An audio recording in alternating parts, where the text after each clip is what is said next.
আমাদের মধ্যে এরকম কিছু পাপ কাজ আছে, এরকম কিছু অন্যায় কাজ আছে যেগুলোকে আমরা অন্যায় কাজ বা পাপ কাজ মনেই করি না। যেরকম এর মধ্যে একটি বড় ধরনের উল্লেখযোগ্য পাপ কাজ হচ্ছে যখন আমরা হাসি তামাশা করে ইতরামি করে অনেক সময় মিথ্যা কথা বলে ফেলি।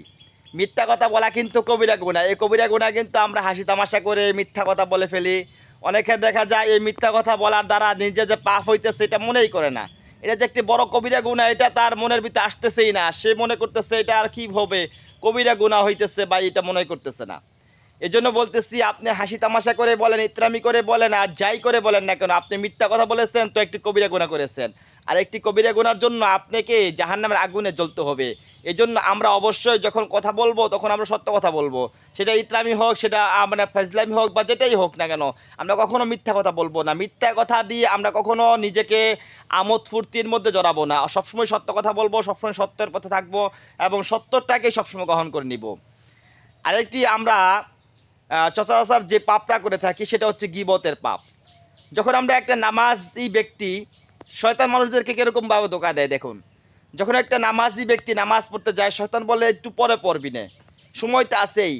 যখন শয়তানের সেই কথাগুলো অমান্য করে টপকায় সে নামাজে দাঁড়িয়ে যায়, নামাজে দাঁড়ানোর পর, নামাজ শেষ করার পর একটি মূর্খ মানুষের অন্তরের মধ্যে শয়তান এই বলে ধোঁকা দেয় যে তুই তো নামাজ পড়েছিস, অমুকে তা নামাজ পড়ে নাই।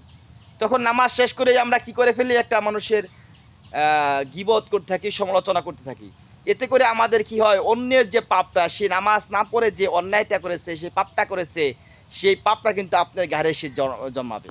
কেননা তার নামে গীবত করার মাধ্যমে হচ্ছে আপনার তার পাপ কাজটা আপনার আমল নামের মধ্যে নিয়ে নিলেন। তাহলে নামাজ পড়েও কিন্তু আমরা কোনো ফায়দা পাইলাম না, নামাজ পড়ে আমরা কোনো লাভ করতে পারলাম না।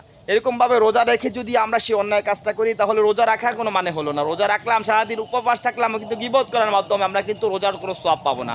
সারাদিন কষ্ট আর উপবাস থাকার মাধ্যমে কিন্তু আমরা সওয়াব অর্জন করতে পারবো না। আল্লাহ রাব্বুল আলামিন যেভাবে আমাদেরকে নামাজ পড়তে বলেছেন, যেভাবে আমাদেরকে ইবাদত করতে বলছেন, প্রত্যেকটা কাজ আমাদেরকে সেভাবে করতে হবে এবং সেভাবে করার নামই হচ্ছে ইবাদত।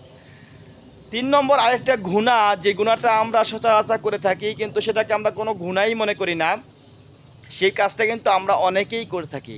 আমাদের সমাজের মধ্যে, আমাদের দেশের মধ্যে অনেকে ইয়া ভাগ্য নির্ধারণ করতে চায়, ভাগ্য নির্ধারণ করতে বলে। ডাক্তারকে বলে ডাক্তার আমার অসুখ ভালো করেছে, যেরকমভাবে জ্যোতিষ আমার ভাগ্য নির্ধারণ করে দিবে, বা জ্যোতিষ আমাকে আমার ভবিষ্যৎ বলে দিবে। এরকম একটা বিশ্বাস কিন্তু আমাদের মধ্যে আসে। এটা কিন্তু আপনার এটা হচ্ছে শিরকি গুনাহ।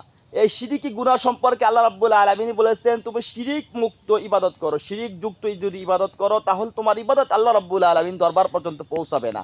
অতএব আমরা শিরিক মুক্ত ইবাদত করব। এই জন্য কখনোই বলবো না যে ডাক্তার আমার অসুখ ভালো করবে, যদি আমি এই কাজটা না করতাম তাহলে আমার অনেক কষ্ট হতো, যদি আমি ক্ষেতের মধ্যে ফসল না করতাম তাহলে অনাহারে থাকতাম।